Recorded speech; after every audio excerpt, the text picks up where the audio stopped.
Les voy a presentar un análisis estadístico ex post del conteo rápido y cómputo distrital de la elección de gobernador de Puebla en el año 2018.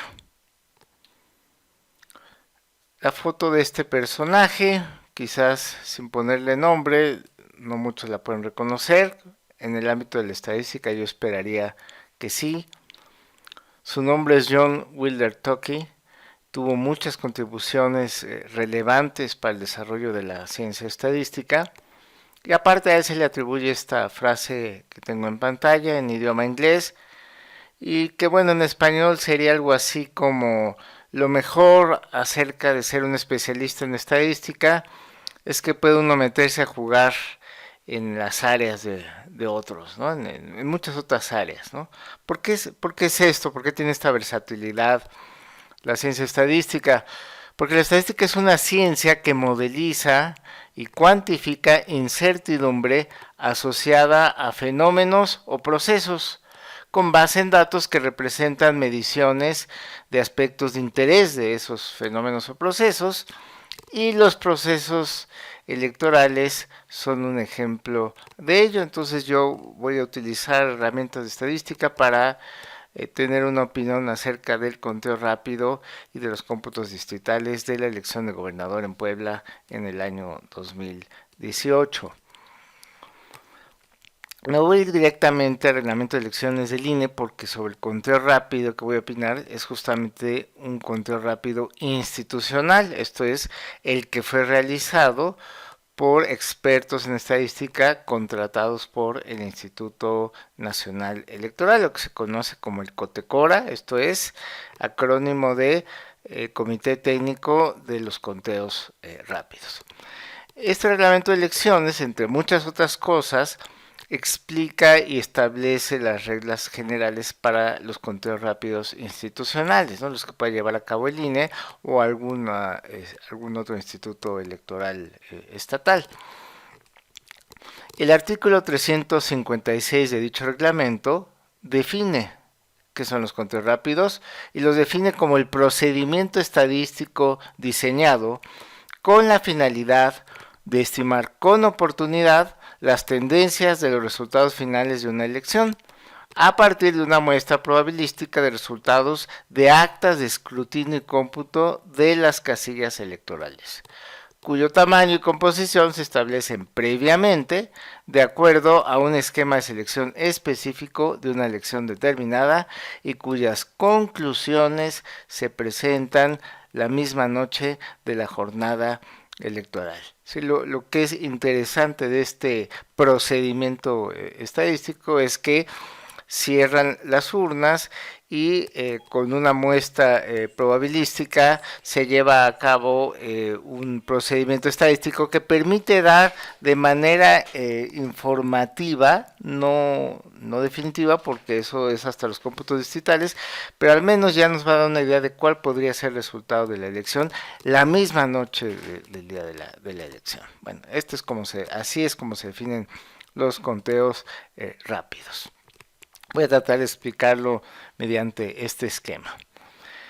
Una vez que cierran las casillas de votación, por ejemplo en el caso del 2018 y en estados como Puebla, pues se enfrentaron a varias urnas para votar por distintos candidatos, porque hubo elecciones para varias cuestiones: para presidente de la República, para gobernador del estado, para diputados federales, para senadores, para diputados locales, para presidencias municipales, ¿no? Entonces, cada una de estas elecciones pues tiene una urna en la que se depositan los votos, ¿no? Bien.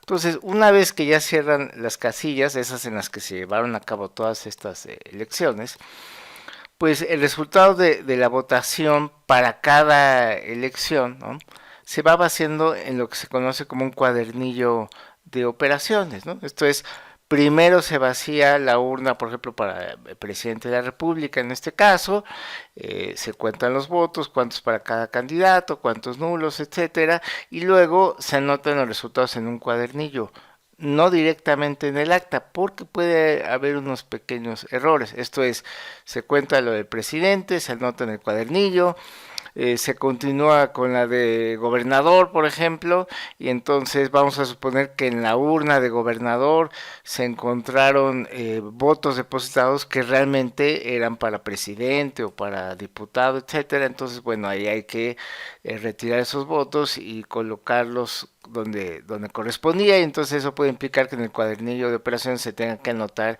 y hacer algunas pequeñas modificaciones por estos errores. Y ya que se analizaron y contaron los votos de todas las urnas, que se pusieron los votos equivocados en donde deben de ir, ¿no? Hasta el final se llena el acta, ¿no? Ahora, aunque el reglamento dice que el conteo rápido debe realizarse a partir de una muestra probabilística de resultados de actas de escrutinio y cómputo, ¿no?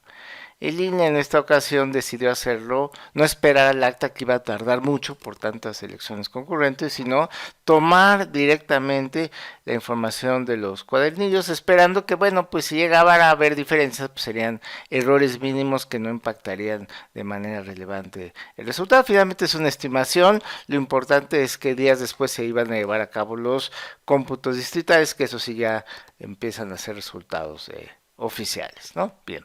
Entonces, la información del cuadernillo, bueno, los CAE, los capacitadores asistentes electorales del INE, ¿no?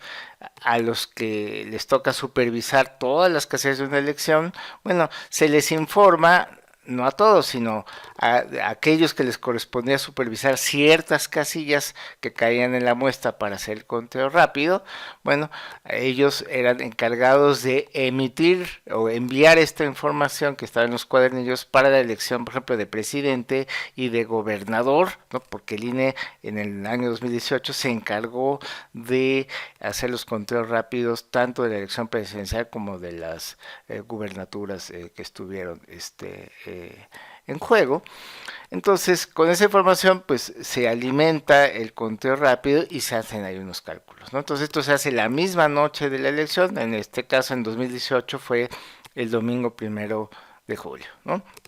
Y entonces vamos a analizar primero esta parte y luego ya nos vamos a las actas y el cómputo distrital, que esto ya, digamos, el cómputo de esta parte ya se encargó el Instituto Electoral del Estado de Puebla, ya no el INE. Pero vamos primero a esta parte.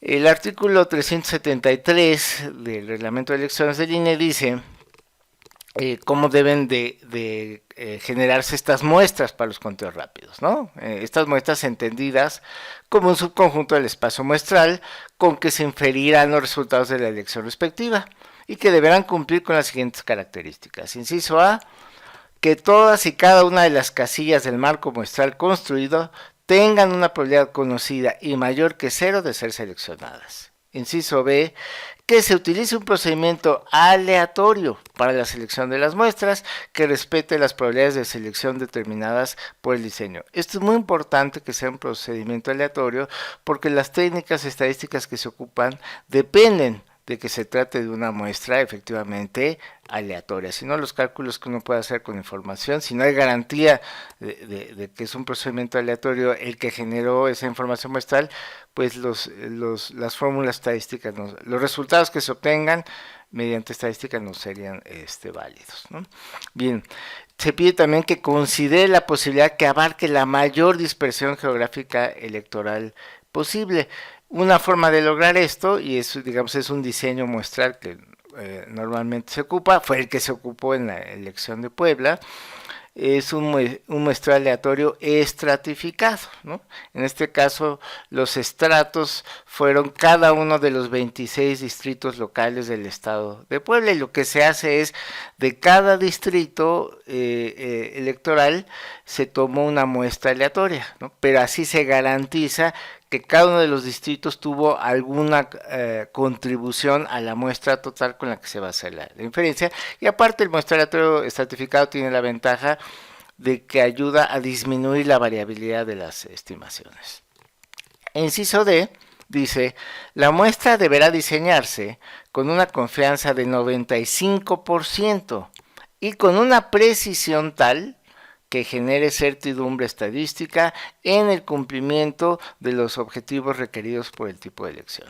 Entonces, el nivel de confianza con el que se hacen las estimaciones, digamos desde un punto de vista estadístico, ya está establecido por reglamento, debe ser del 95%, pero la precisión, ¿no? Que una forma equivalente de ver la precisión es, digamos, el margen de error de las estimaciones, porque se van a presentar como un intervalo, digamos, se puede hacer una estimación puntual, pero es un más menos algo, porque hay un margen de error, eso tiene que ver con la precisión. Esa no está definida en el reglamento de elecciones, ¿no? Entonces queda a criterio pues del comité de expertos, del COTECORA, ¿no? El comité técnico para los conteos rápidos, ¿no? Pero lo tienen que definir antes de la elección, eso sí, y lo ponen en un documento, se llaman criterios científicos para hacer el conteo rápido, y bueno, ahí va a quedar establecido, pero eso lo decide dicho comité de expertos. Notación de probabilidad. ¿Qué nos está diciendo el reglamento de elecciones? Pues que se tiene que buscar un cierto tamaño de muestra. Por ejemplo, en el caso de la elección de gobernador de Puebla, había pues más, ahorita no sé el número exacto, pero son un poco más de 7.500 casillas, ¿no? Entonces la idea es, de esas 7.500 casillas que están distribuidas en los 26 distritos electorales locales del estado de Puebla, pues había que tomar un valor N, ¿no? Que sea pues mucho más chico de las 7.500 y tantas casillas, ¿no? Pero que sea suficiente para hacer las estimaciones del conteo rápido de acuerdo a lo que establece el reglamento de elecciones, ¿no? Entonces, la precisión está controlada por esta epsilon. Esta teta j, ¿no? Teta representaría, digamos, la proporción o porcentaje de votos que va a obtener el candidato J en los cómputos distritales, es decir, este es el parámetro poblacional que quisiéramos estimar y que por lo tanto nos resulta desconocido la noche de la elección. La noche de la elección va a ser un conteo rápido. Ya días después vendrán los cómputos distritales y bueno, ahí ya tendremos certeza de cuál es el valor de teta j, ¿no? Y esta teta j con gorrito es lo que en estadística llamamos un estimador, ¿no? Un estimador de este parámetro poblacional, ¿no? Y bueno, pues este estimador se alimenta nada más de la información de la muestra, ¿no? Teta j se va a obtener con la información total de las casillas varios días después en los cómputos distritales. Entonces lo que se pide es que, aunque el estimador se va a basar en una muestra, pues se entiende que no le va, o que muy difícil difícilmente le va a atinar exactamente al valor que pretende estimar, pero que la distancia, por eso ponemos esta diferencia en valor absoluto, que la distancia entre el estimador, lo que reporta el estimador y lo que busca estimar, no exceda de un cierto valor epsilon, ¿no? Entonces, la precisión o margen de error está controlada por esta epsilon, que no está especificada en el reglamento de elecciones, ¿no? Pero la probabilidad de que esto ocurra, ¿sí? De que el estimador logre ese objetivo, sí debe ser de 95% o de 0.95. Bueno, entonces el valor de epsilon lo especifica el comité de expertos, ¿no? Y ya estableciendo ese valor de epsilon, pues los intervalos que ahorita vemos, el reglamento de elecciones pide que se entregue una estimación por intervalos para el conteo rápido, pues son intervalos de esta forma, ¿no? Es decir, el estimador más o menos este valor de epsilon, ¿no? Digo, más o menos, es una forma de hacerlo, no tiene que ser estrictamente así, pero es la manera, digamos, que lo podemos explicar de una manera muy clara. ¿Qué pasó en la elección de Puebla en 2018? Bueno, primero hay toda una planeación, es decir, el comité de expertos pues no lo convocan el mero día de la elección o un día antes, sino son varios meses de preparación, de analizar la información, de ver cuántas casillas hay, cómo están los distritos, analizar datos de elecciones anteriores, ¿no? Y pues se toma una decisión acerca del nivel de precisión que se quiere, ¿no? Representado por epsilon. Y bueno, pues este comité de expertos en la elección de Puebla en 2018 decidió que era prudente, adecuado, suficiente una epsilon de 1%, es decir, un margen de error en las estimaciones que se hicieran de más o menos 1% para cada candidato, cuando mucho, es decir, no tiene que ser exactamente 1%. Aquí lo que estamos poniendo es que no pase de, por eso dice menor o igual, entonces que no vaya más allá del 1% de margen de error, de precisión. Bueno, ya una vez decidido esto, estimaron que con una muestra de 509 casillas podrían lograr ese objetivo. La realidad y la experiencia nos dice que de las casillas que se piden para un conteo rápido, pues no llegan todas, porque a la mera hora pues pasa algo, ¿no? A veces hay imponderables, a veces al capacitador del INE, que tenía que enviar la información no la pude enviar porque no sirvió su teléfono, no había señal, lo perdió, o se lo robaron, o tuvo que atender otra urgencia, en fin, ¿no? Entonces ya se sabe que hay cierto número de casillas de la muestra que no llega la información. Entonces, realmente comité de expertos estableció que o estimó que con 424 casillas de las 7.548 casillas que se instalarían en la elección de Puebla, era suficiente. Es decir, esto representa el 5.6% del total, era suficiente para lograr este objetivo de precisión del 1%.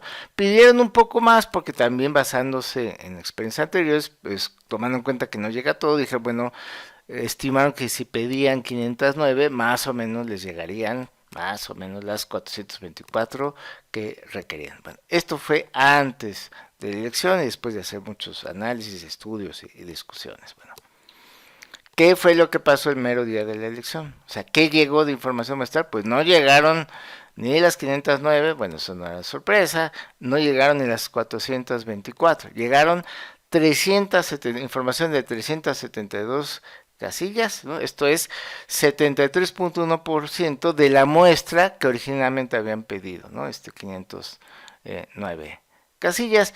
No es grave, es decir, mientras sea una muestra aleatoria representativa, lo único que se afecta es la precisión, ¿no? Es decir, a mayor número de casillas, pues mayor precisión, la epsilon puede ser más pequeña, ¿no?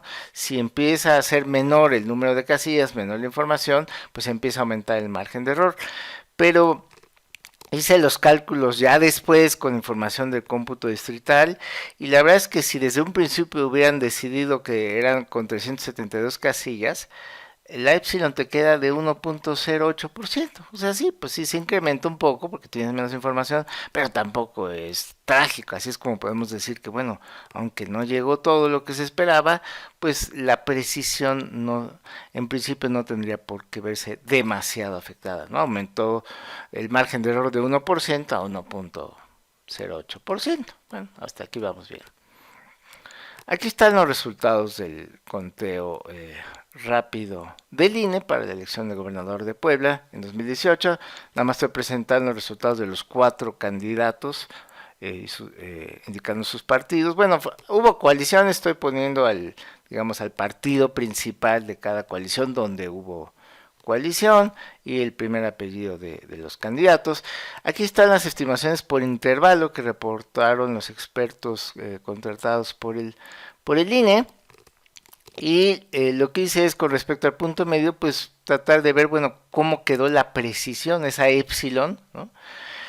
Y pues me dieron valores de 1.25 hasta 1.45, por ejemplo, para el peor caso, fue el caso de Barbosa, 1.45 de margen de error, cuando debió ser para el tamaño de muestra que recibieron de 1.08, como mucho, ¿no? Entonces aquí tenemos que se pasó mucho del 1.08, también 1.25 cuando debió ser 1.06, que debe ser 0.87 en 1, o sea, como que aún ajustándome, o sea, aquí es importante que esto lo estoy tomando en cuenta, suponiendo que desde un principio el número de casillas que se pidió fuera 372, ¿no? Debió haber sido el margen de error. Claro, no es exacto, o sea, también eso es una planeación que se hace con base en elecciones anteriores, ¿no? Pero bueno, pues ya después de analizar los datos de otras elecciones, como que sí me llamó un poco la atención que estaba un poquito más allá la presión de lo que hubiera esperado para el tamaño de muestra que finalmente les llegó. Pero esto me llamó la atención porque de hecho antes de que esa misma noche de la elección, antes de que se diera a conocer el conteo rápido, pues hubo empresas privadas que se dedican a hacer encuestas de salida, es decir, a boca de urnas, la gente va saliendo de las casillas y les preguntan por quién votó y con eso hacen también una estimación. Antes de que se dé a conocer el resultado del conteo rápido, les voy a presentar uno de los cuatro encuestas de salida que hicieron empresas. Esta es la de Consulta Mitowski, que fue presentada en Foro TV en Televisa. Y ahí daban por ganadora a Barbosa. Claro, son intervalos más amplios todavía porque pues sí el margen de error es mayor, y hay mayor variabilidad en las encuestas de salida, pero bueno, el caso es que en esas encuestas de salida pues ganaba con bastante margen el candidato Barbosa a la candidata Alonso, ¿no? Y bueno, pues esto horas después vimos que no, que el conteo rápido aquí está, el conteo rápido decía otra cosa. El conteo rápido dijo que pues el mayor porcentaje lo tuvo la candidata Alonso y que el candidato Barbosa quedaría en segundo lugar, ¿no? Entonces, pues esto me llamó la atención. Al día siguiente, Roy Campos salió a decir en una entrevista, creo que mismo en Televisa, pues que aceptar que hubo fallas en las encuestas de salida en Puebla, ¿no? Entonces, nunca, pues sí dijo muy brevemente, nunca dio los detalles técnicos de qué fallas se refería, pero pues sí comentó que bueno, pues a veces fallan, hay una tasa de no respuesta, o sea, no toda la gente que se le aplica la encuesta de salida responde, entonces a veces la no respuesta pues, se te puede esconder muchos votos, en fin. El tema es que no fue la única, y lo mencionó el mismo Roy Campos, fueron cuatro encuestas de salida diferentes y a las cuatro les pasó lo mismo, ¿no? Las cuatro dieron por ganador a Barbosa y luego pocas horas más tarde el conteo rápido pues decía que ganaría la candidata Alonso, ¿no? Entonces, entre eso de las encuestas de salida que decía una cosa, el conteo rápido que decía otra cosa, y este detalle de que las precisiones las sentí como, o sea, digamos, el margen de error mucho mayor a lo que debió haber sido para el tamaño de muestra que se recibió, pues me generó la curiosidad de investigar un poquito más a fondo. Y la ventaja es que lo puede uno hacer porque al día siguiente de la elección, el 2 de julio, está por reglamento de elecciones, el comité técnico de expertos pues publica toda la información con la que hizo los cálculos y la muestra recibida y para que el interesado pues si quiere reproducir los cálculos o analizar la información pues lo puede hacer y bueno pues yo me di a esa tarea, ¿no? Aquí les presento un resumen digamos, de las casillas que se recibieron, pero ya aglutinadas por distrito. Aquí está cada uno de los 26 distritos locales del estado de Puebla, ¿no? Y me puse a analizar, ¿no? O a contrastar cuántas casillas se esperaba recibir en la muestra originalmente, ¿no? Bueno, cuántas se debieron haber recibido para el tamaño de muestra que se recibió, que fue de 372, déjenme checar que no me estoy equivocando, sí, 372, ¿sí? Entonces, para una muestra de 372, y de acuerdo a la estratificación que se hizo, dije, bueno, pues voy a estimar cuántas casillas debieron haber llegado para la muestra en cada uno de los distritos y cuántos efectivamente se recibieron. Es decir, lo recibido contrastado contra lo que se supone que debió haber llegado, ¿no? Me llamaron en particular dos diferencias importantes en el distrito 1, que debió haber llegado a la muestra 14 casillas y nada más llegaron 3, ¿no? O sea, faltaron 11, entonces muy desbalanceado ese distrito. También el distrito 26 les debieron haber llegado también 14 casillas, nada más les llegaron 4, entonces les faltaron 10 casillas. Y pues contrastaba con otras, ¿no? Por ejemplo, el distrito 18, ¿no?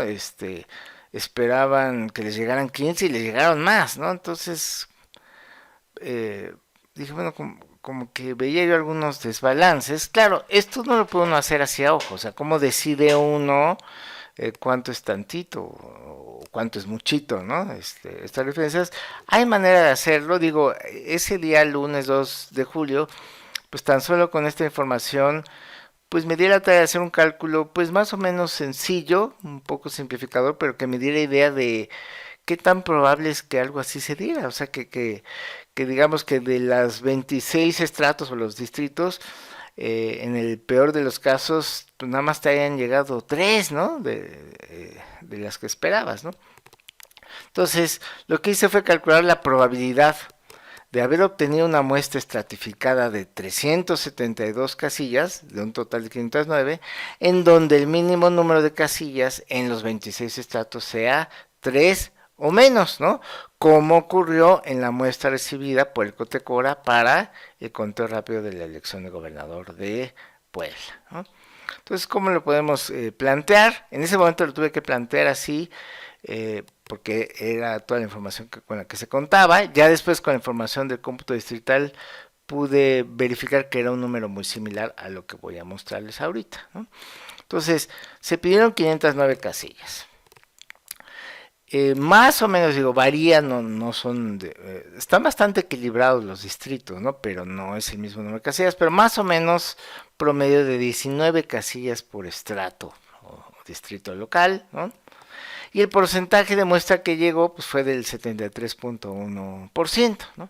Entonces, lo que podemos hacer es ver cada uno de los 26 distritos locales de Puebla como una variable aleatoria binomial, ¿no? Con parámetro de conteo 19 y con una probabilidad de éxito, llamemos de éxito, a que llegue la información de la casilla de .731, que es lo que finalmente ocurrió, ¿no? Entonces, vamos a pensar que en cada, más o menos que en cada distrito, pues de 19 casillas, hay una probabilidad de .73 de que llegue la información de esa casilla, ¿no? Y así para cada uno de los 26 distritos. Y luego definir esta variable aleatoria m como el mínimo, ¿no? El mínimo de estas variables. O sea, lo que reporta con estas variables aleatorias, pues es el número de casillas de las que llegó información. O sea, para replicar un poquito esta tabla, ¿no? Digamos, es el valor que en un momento dado puede quedar aquí en lo recibido, ¿no? Entonces, eso es lo que significan estas variables aleatorias. Y calcular el mínimo. Y pues dije, bueno, ya con esta información puedo calcular la probabilidad de que el mínimo de casillas recibidos sea 3 o menos, como fue lo que ocurrió, ¿no? Aquí el peor de los casos fue 3, ¿no? Entonces por eso estamos poniendo, bueno, que sea 3 o menos, ¿no? Y la probabilidad da de este tamaño, ¿no? Entonces es un número, pues con muchos ceros, bueno, muchos, 5 ceros, 8. ¿Qué tan pequeños? Estamos diciendo que es muy poco probable que esto suceda. Para darnos idea de qué significa una probabilidad de ese tamaño, pues es la probabilidad, por ejemplo, de que con una moneda equilibrada, una moneda justa, obtengas 17 águilas seguidas en 17 volados. Yo te invito a que intentes, te avientes a ver cuánto te tardas en lograr una racha de 17 águilas seguidas con una moneda equilibrada, ¿no? O sea, la probabilidad es muy baja. No es imposible, pero es muy poco probable. Entonces, desde un punto de vista estadístico, ¿qué diríamos? Pues que se rechaza la hipótesis estadística de que se trata de una muestra aleatoria representativa, ¿no? Con un p-valor, lo que se conoce como un p-valor en estadística, de .508, ¿no? Es decir, efectivamente hay problemas con la aleatoriedad o representativa de esta muestra, ¿no? Es decir, el problema no es que llegue menos muestra, pero si hubiera llegado más o menos bien repartidita de todos los distritos, pues no habría tanto problema, pero cuando llega, hay distritos de los que te llega muy poco y otros que te llega además, pues eso ya empieza a alejarse de lo aleatorio y entonces, pues de todas maneras con esa información se pueden hacer los cálculos, ¿no? Las estimaciones, y de hecho se hicieron.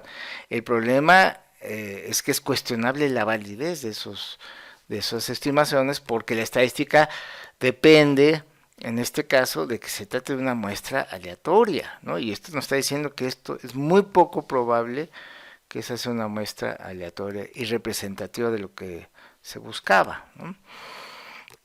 Bien, este es el informe que entregó el comité de expertos del INE respecto al resultado de Puebla. Aquí dice, con los datos recibidos hacia las 11:45 de la noche, el 1 de julio, de las 509 casillas se recibió información de 372, ya lo comentábamos, que representan el 73.1% de la muestra total. Dice, de los 26 estratos considerados para definir el diseño muestral, se contó con información de 26 estratos. O sea, sí, nos llegó información de todos, pero muy, muy desbalanceado, ¿no? O sea, y eso no, aquí no se comentó, ¿no? Y aquí están los intervalos, y eso fue todo. Ya no se dijo nada más, ¿no? Entonces, aquí vale la pena ahora regresar al reglamento de elecciones del INE y ver qué dice el artículo 380, ¿no? Dice, las estimaciones de los resultados de la elección serán generadas por el COTECORA de acuerdo con los métodos de estimación establecidos, bla, bla, bla. Bueno, vámonos al 3, este es el que me interesa. Si sea cual fuere la muestra recabada y los resultados obtenidos, el COTECORA deberá presentar un reporte al Consejo General u órgano superior de dirección que corresponda, en el que indique además las condiciones bajo las cuales se obtuvieron los resultados, así como las conclusiones que de ellos puedan derivarse. Las estimaciones deberán presentarse en forma de intervalos de confianza para cada contendiente. Entonces, en pocas palabras, resumiendo este artículo 380 del reglamento de elecciones del INE, que está vigente desde 2016, nos está diciendo, la estimación de resultados por candidato debe ser por medio de intervalos de confianza. Pero también pide conclusiones que puedan derivarse de los resultados. O sea, los resultados en sí mismos no son conclusiones. Las conclusiones se emiten, se derivan de la interpretación de esos resultados, ¿no? Y en este informe que entregaron, pues como todos los que entregaron en esa elección, pues nada más hay resultados, no hay conclusiones, y en este caso pues sí ameritaba decir, bueno, pues sí nos llegó esta muestra, sí nos llegó de los 26 estratos, pero pues está un poco desbalanceada, es poco probable que sea una muestra representativa, pero bueno, ahí están los números, pero sí tendría que haber al menos una advertencia de que la muestra llegó pues bastante desbalanceadita, ¿no? Entonces, pero bueno, no se mencionó ni nada, y bueno, pues eso me generó más dudas acerca de estos números, pero bueno, hasta el 2 de julio era la información que teníamos, ¿no? Ya a partir del miércoles 4 de julio comienzan los cómputos distritales, ¿no? Es decir, todos los paquetes electorales de las casillas fueron llevadas por los presidentes de casilla a las juntas distritales, y ahí se concentran los paquetes, y ahí ya se lleva a cabo un acto oficial que se conoce como cómputos distritales. Empiezan el miércoles, empezaron el miércoles 4 de julio de 2018 y terminaron el sábado 7 de julio, y entonces ahí sí ya pues se publica poco después la información de cómo quedaron los cómputos distritales. Ahí ya no es una muestra, ahí es de todas las casillas que se tenga información, se reporta la información, ¿no? Entonces ya les había mostrado este esquema. Entonces, mientras no teníamos los cómputos distritales, pues lo que les comenté tiene que ver con esta parte del proceso, ¿no? De la información de los cuadernillos, de las casillas que cayeron en la muestra, que se envió información al INE, hicieron su conteo rápido, emitieron sus resultados y bueno, ya comentamos, ¿no? Pero ahora vámonos para acá, para las actas, es decir, ya lo que ocurre con la información de los cómputos distritales, ¿no? Que esa parte ya la manejó el Instituto Electoral del Estado de Puebla, toda la información, y bueno, por ahí que fue creo del 11 de julio, ya publicaron en su página el resultado de los cómputos distritales, ¿no? Entonces dije, bueno, pues voy a hacer un contraste entre la información de las casillas del conteo rápido, ¿no? Las 372, y ver que aquí en el cómputo distrital pues haya sido la misma información, ¿no? Primera cosa. Y segunda cosa, Acuérdense que era una muestra originalmente de 509 casillas, ¿no? Entonces, ¿qué pasó con esas casillas que no llegaron del conteo rápido, que estaba planeado que llegaran, pero que no llegaron, pero que seguro iban a estar aquí? Pues también ver qué pasó, cómo andan esas casillas, qué podía uno sacar de información de ahí. Bien, entonces este es un resumen con base en esa información que se puede descargar de la página del Instituto Electoral del Estado de Puebla, ¿no? Entonces, de este lado son puros datos que tienen que ver con la muestra utilizada, o sea, de las 372 casillas, ¿no? Por ejemplo, aquí está el número de votos que aparecen para cada candidato en las 372 casillas de la muestra de línea con la que hizo el conteo rápido. Y en esta columna tengo la información de esas mismas casillas, de esas 372 casillas, pero como quedó asentado en los cómputos distritales, de acuerdo a la información que ya reportó el Instituto Electoral del Estado de Puebla. En principio deberían ser iguales, porque son las mismas casillas, ¿no? Claro, uno puede decir, bueno, puede haber ahí algunos errores de captura, o en los cómputos distritales se detectó ahí un detalle, y bueno, entonces, bueno, no vamos a ser tan estrictos de que sea el mismo número, ¿no? El problema es que las diferencias que se dan, pues no son de unos cuantos votos, o sea, estamos hablando de que en el caso de la candidata Alonso, pues esas mismas casillas aparecieron con 1.29% más de votos que en la información que tenía el INE. ¿No? En el caso de Barbosa fue 0.43% menos, en el caso de Doyer o Doger, no sé cómo se pronuncia, 2.82% más, en el caso del candidato Chaín, 1.87%. ¿No? Es decir, de los 4 candidatos, 3 salieron ganones en el cómputo distrital, o sea, aumentaron en esas mismas casillas y solo el candidato Barbosa bajó. Si este efecto se replicó o lo extrapolamos al resultado de la elección, porque esto es nada más lo de la muestra, ¿no? Pero si realmente estuvo como infladito en los datos del Instituto Electoral de Puebla, aquí para candidatos Alonso, Doyer y Chaín, bueno, pues vamos a hacer el ajuste. A ver, aquí esta columna, aquí ya es el total de cómputos distritales, este es el número de votos que ya reportó el Instituto Electoral del Estado de Puebla que obtuvieron los cómputos distritales los candidatos, ¿no? Concentremos en entre el primer y segundo lugar. La candidata Alonso le ganó al candidato Barbosa, de acuerdo a estos números, por 122,000 votos, ¿no? Pero si yo hago la corrección, de que digo, bueno, pues sí, pero pues yo le creo más al INE, bueno, de momento vamos a decir que le creo más al INE, ¿cómo se verían esos números, no? Entonces haciendo ese ajuste, o sea, descontándole ese 1,29% de más y regresándole su 43% de menos al segundo lugar, estos son los números que hubieran quedado, ¿no? Es decir, había que bajarle 14,688 votos a la candidata Alonso y regresarle lo que les faltaba, 4,408 votos al candidato Barbosa, ¿no? Entonces, quitando ese efecto, pues estaríamos hablando de que habría ganado, pues no por 122,000 votos, sino por 103,000, ¿no? Pero bueno, pues estos son números, porcentajes, sumas, restas, ¿no? ¿Qué tanto es tantito? Es decir, ¿cómo podemos decir si estas diferencias que vemos aquí entre las casillas de la muestra del INE, ¿no? y la que tiene el Instituto Electoral del Estado de Puebla, se pueden deber a errores hacia el azar? Porque sí hay errores, o sea, hay errores de captura, hay errores de transcripción, hay errores, ¿no? Esta fue con información de cuadernillos, esta fue con información de actas. En un mundo ideal, estas dos columnas deberían de ser igualitas, pero bueno, hay estas diferencias porcentuales, unas a favor, otras en contra, ¿no?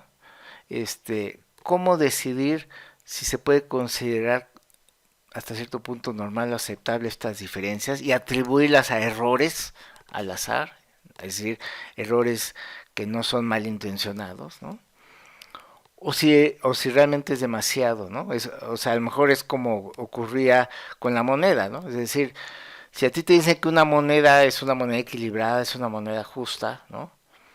Y la lanzas 17 veces y las 17 veces te sale águila, pues digo, no es que sea imposible, pero es tan poco probable que dice uno, no, pues no, como que no, no me cuadra. Entonces igual vamos a hacer algo similar, una prueba estadística, vamos a aplicar una prueba estadística para decidir si estas diferencias porcentuales son aceptables como errores al azar o de plano son de muy baja probabilidad, ¿no? Entonces, para contestar esta pregunta, digo, aquí lo estoy diciendo coloquialmente, qué tanto es tantito o qué tanto es muchito, lo que hice fue aplicar una prueba de sesgo, que la diseñé el año pasado, bueno, la publiqué el año pasado, aunque apenas va a salir publicada este año, pero bueno, la difundí desde el año pasado, pero realmente la apliqué a las elecciones de gobernador del Estado de México en 2017, ¿no? Entonces, bueno, ahí hice una prueba de sesgo justamente para analizar lo mismo, ¿no? Ver la congruencia entre cómputos distritales y la muestra del conteo rápido. Entonces, esa prueba, bueno, pues la di a conocer el año pasado, ya se va a publicar. Al final de este video te explico dónde puedes consultar la versión preliminar del artículo. Pero bueno, apliqué esta prueba de sesgo para cada uno de los candidatos, ¿no? Entonces, en este renglón que dice diferencia promedio, lo que hice fue calcular la diferencia promedio de votos entre lo que quedó en el cómputo distrital contra lo que está en la información del INE. Es decir, esto es un análisis nada más de las 372 casillas de la muestra que llegó al INE, ¿no? Entonces estoy comparando esas mismas 372 casillas y bueno, en promedio hay 1.92 votos más para Alonso en la información del Instituto Electoral de Puebla, en el cómputo distrital, que lo que apareció en la muestra del INE, ¿no? Menos 0.60 votos para Barbosa, etcétera. Bueno, a la hora de aplicar la prueba de sesgo, aquí les pongo el p-valor, ¿no? Es decir, aquí la hipótesis nula es no hay sesgo, ¿no? Es decir, que las diferencias se deben a errores al azar, errores que no pretenden favorecer o perjudicar a ningún candidato, ¿no? Entonces estos son los p-valores o p-values, como se dice en inglés. Y por ejemplo, en el caso de Barbosa, aunque hay una, digamos, ligera afectación de votos, lo que me sale es que no es estadísticamente significativo, o sea, no es de alarmarse esa diferencia de menos que tienen los cómputos distritales para Barbosa. En donde sí ya se prenden los focos rojos es para la candidata Alonso, ¿no? Es decir, la probabilidad de que esto se deba al puro azar, ¿no? Ese exceso de más que tenemos acá de 1,29%, pues tiene una probabilidad de 0.007, ¿no? De que fuese al azar, ¿no? No es imposible, pero es poco probable. Digo, para los estándares usuales en la estadística, ya con un p-valor menor a 0.05 o 0.01, ya siendo muy estrictos, pues normalmente ya acostumbramos a rechazar la hipótesis, ¿no? En este caso la hipótesis de que no hay sesgo, ¿no? Entonces aquí estaríamos diciendo que sí hay un sesgo estadísticamente significativo a favor de la candidata Alonso y en los cómputos distritales respecto a la información del conteo rápido y también para el candidato Doye, ¿no? También habría un sesgo significativo a favor, ¿no?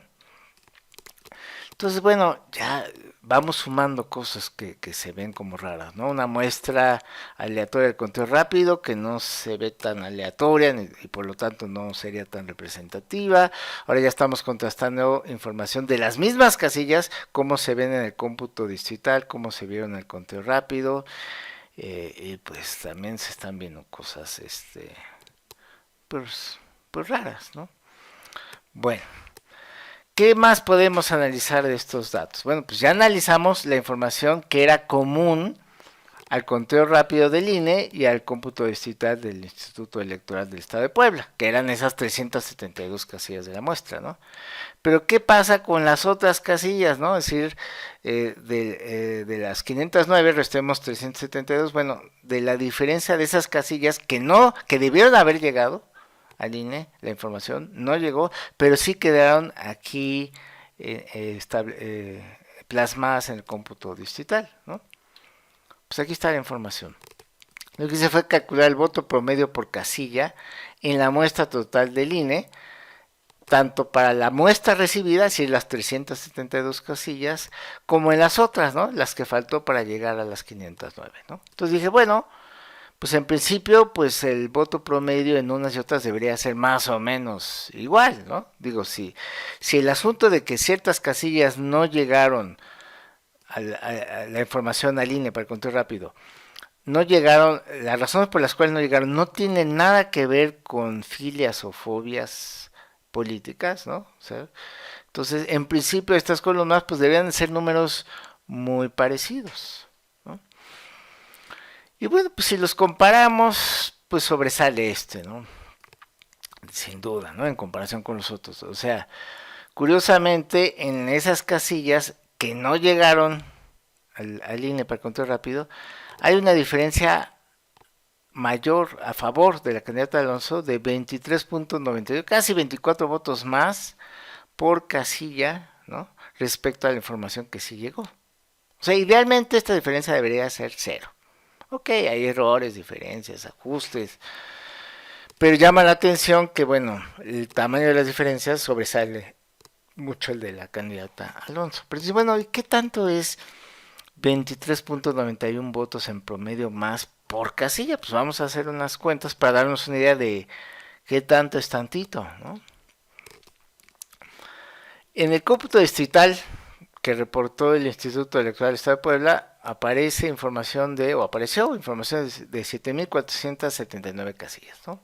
Entonces voy a restar las 372 de la muestra del INE, ¿no? Entonces quedan 7.107 casillas, de las cuales al INE no le llegó directo información porque no tenía por qué llegarle, ¿no? Digo, pues el INE nada más iba por una muestra, esa información ya quedó totalmente en manos del Instituto Electoral del Estado de Puebla. Bueno, 7.107 casillas, ¿no?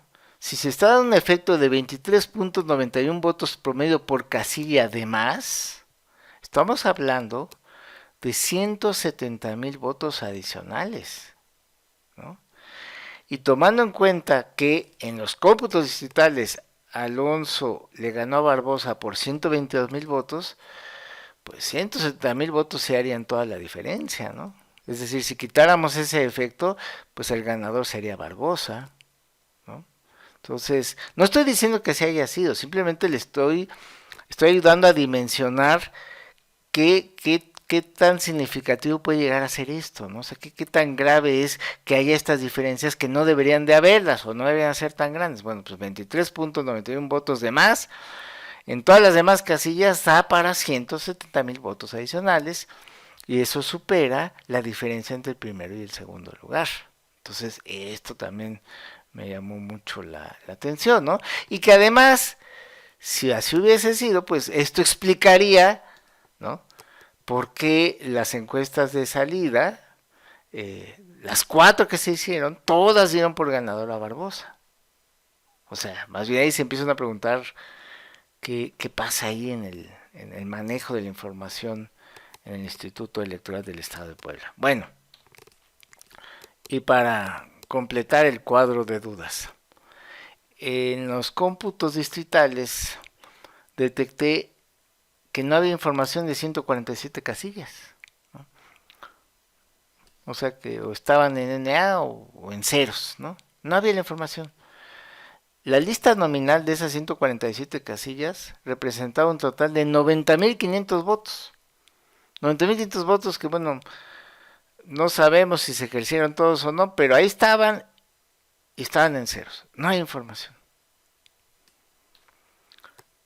Y agregamos lo que yo llamaría casillas anómalas, ¿no? Es decir, las casillas tienen un número de votos máximo, ¿no? Es decir, tienen listas nominales, ¿no?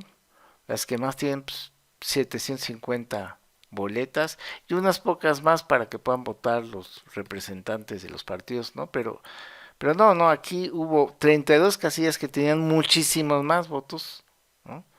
De los que podían tener por lista nominal y aún agregando los votos de los observadores y los representantes de los partidos. O sea, 27,500 votos en donde cuando mucho debió haber habido más o menos 18,500 votos, ¿no? Entonces allá, entre estas dos anomalías, pues ya estamos hablando, pues algo así como de 100,000 votos también, ¿no? Entonces, ya viendo los números, que pues supuestamente ganó por 122,000 votos, ¿no? pero acá hay en duda 170,000 y por acá otros 90,000, bueno, otros 100,000. Bueno, esto me llevó a escribir un artículo que lo titulé Elecciones Puebla, cifras en Nogada. Lo publiqué pues el 17 de julio del 2018 en mi blog de LinkedIn. Ahí puse todo el detalle. Al final del video te explico dónde puedes leer todos los detalles del artículo. Pero en las conclusiones puse lo siguiente. La participación de dos institutos electorales en la elección de gobernador de Puebla en el año 2018, el INE a cargo del conteo rápido por un lado y el Instituto Electoral del Estado de Puebla a cargo del PREP y los cómputos distritales por otro, permite contrastar la información que resultó común a ambos. Esto es las 372 casillas del conteo rápido. Y del análisis estadístico de las discrepancias, es posible encontrar indicios de efectos indebidamente favorecedores a quien aparentemente ganó la elección. Una forma de despejar dudas sería con un recuento total de votos casilla por casilla o en su defecto con el recuento de una muestra estadísticamente ahora sí representativa, no como la muestra que se recibió de casillas. La ciencia estadística cuenta con las herramientas para ello. Faltaría ver si el marco jurídico, electoral y la voluntad política de generar certeza y transparencia lo permiten. Esto lo publiqué en 17 de julio, o sea, 16 días después de la elección.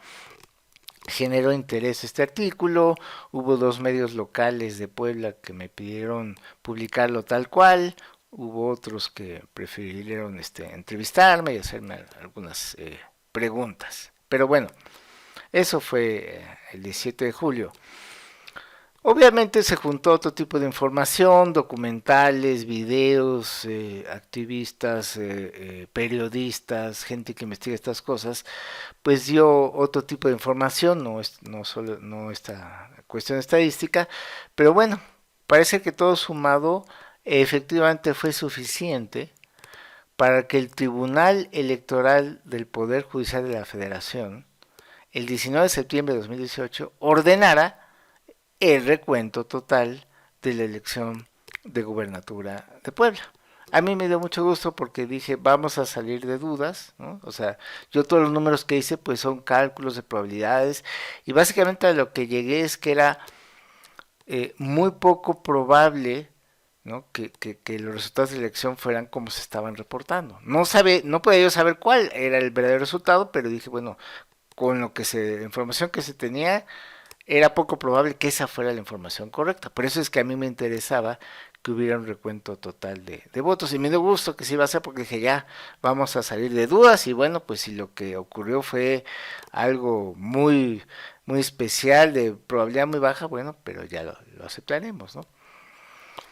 Se llevó a cabo ese recuento y bueno, pues quienes siguen estas cosas recordarán que no cambió mucho el resultado. A mí me sorprendió muchísimo ver que no cambió. Yo sí pensé que iba a haber una gran sorpresa en ese recuento, pero dije, bueno, pues ya se hizo el recuento, el cómputo distrital, pues ni hablar, ¿no? Dije, a lo mejor estoy demasiado sospechosista con mis probabilidades, pero sí me quedé bastante desconcertado.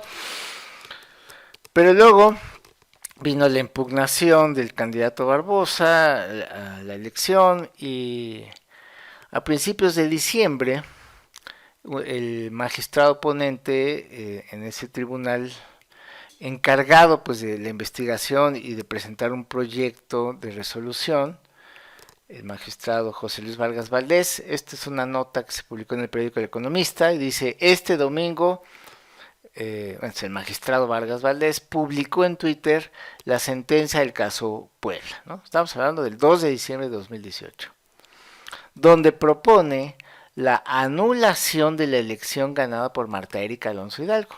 Esto por violaciones a la certeza, principalmente por la vulneración de la cadena de custodia de los paquetes electorales. Por eso ordena al INE organizar una nueva elección en los siguientes 60 días después de la notificación. El proyecto se estaría votando esta semana en la Sala Superior del Tribunal Electoral. Es decir, este magistrado hizo toda una investigación, la presentó ante el Pleno de la Sala Superior del Tribunal Electoral, que son 7 miembros, y bueno, pues entre ellos tenían que discutir, comentar y votar, ¿no? Si se aprobaba el proyecto que proponía la anulación de la elección o no, ¿no? Y aquí me llamó la atención esta parte de la vulneración de la cadena de custodia de los paquetes electorales, ¿no? Y de hecho, pues el Tribunal Electoral transmitió en vivo, yo lo vi por YouTube, esa sesión en la que se discutió este proyecto de resolución y en lo que explicó el magistrado Vargas Valdés, pues mostró y documentó que no se resguardaron los paquetes electorales como debiera, es decir, no estaban en un lugar cerrado, bien sellado, ¿no? Sino era ahí en un bodegón separado con mamparas.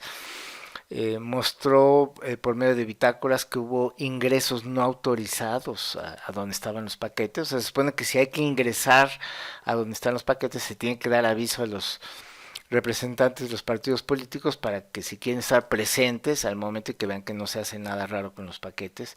Y pues documentó varios ingresos no autorizados, incluso mostró videos, ¿no? Bueno, incluso supone que había videograbación las 24 horas de la zona donde están los paquetes. No estaban todos los videos, ¿no? Creo que fue algo así como nada más 22% de todas las horas de grabación que debieron haber tenido, pues nada más le dieron 22%, algo así, no recuerdo bien. Pero era una minoría, pues, o sea, la mayor parte de los videos no estaban, pero en los que estaban, pues se ven esos ingresos que ingresa gente no autorizada, con mochilas vacías, sale con mochilas llenas, hasta una camioneta entró y sacó quién sabe qué cosas. Digo, no, no se ve exactamente qué hacen, pero bueno, hubo ingresos no autorizados, se hicieron movimientos con los paquetes electorales. Por eso es que el magistrado dijo, pues se vulneró la cadena de custodia de los paquetes y no hay certeza. Entonces, esto me reanimó en cuanto a mis cálculos porque dije, ok, entonces, bueno, me reanimó y no, es decir, yo daba por hecho que esos paquetes estaban bien custodiados y que no habían sido violados, ¿no?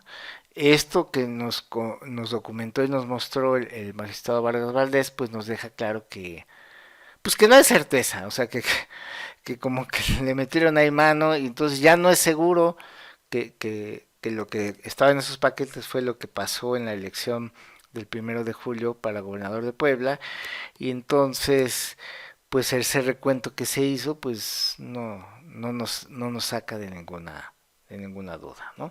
Pero bueno, a mediados de diciembre, antes del 15 de diciembre, se votó, fue una sesión maratónica, fue una votación dividida, ¿no?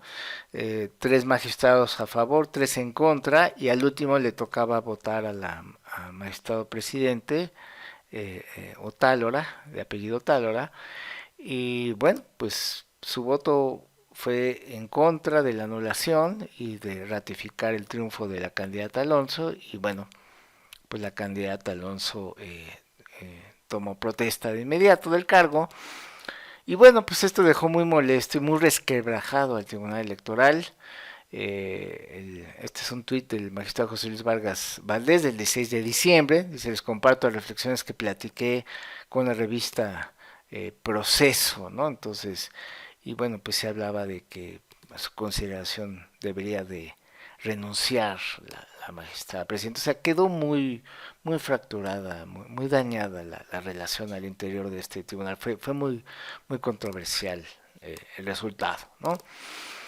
Y, y bueno, y todavía para mayor tristeza, eh, pues a los pocos días de haber tomado el cargo la candidata Alonso, pues en un terrible y fatal accidente el 24 de diciembre, fallece y bueno, pues, pues nuevamente tendrá que haber elecciones en el estado de Puebla ahora en el año 2019, pero pues no por las razones que quizás debieran ser, sino tristemente por este accidente, ¿no? Y bueno, pues, ok, yo cuando vi que este magistrado decía, bueno, pues debería de renunciar la magistrada presidenta, dije, bueno, pues está enojado. Y yo también dije, bueno, pues sí, hizo un gran trabajo, documentó muy bien por qué debía anularse, y bueno, pues no se sintió apoyado, ¿no? Pero el asunto es que finalmente, el 23 de enero del 2019, pues la magistrada presidente, Yanine Otálora, anuncia que finalmente decide renunciar como presidente del tribunal. Va a continuar, ¿no? Como magistrada, pero renuncia a su cargo de presidente del tribunal electoral. Obviamente no hace mención al caso Puebla, ni dice que es por el caso Puebla, simplemente dice que es una decisión personal, ética y política.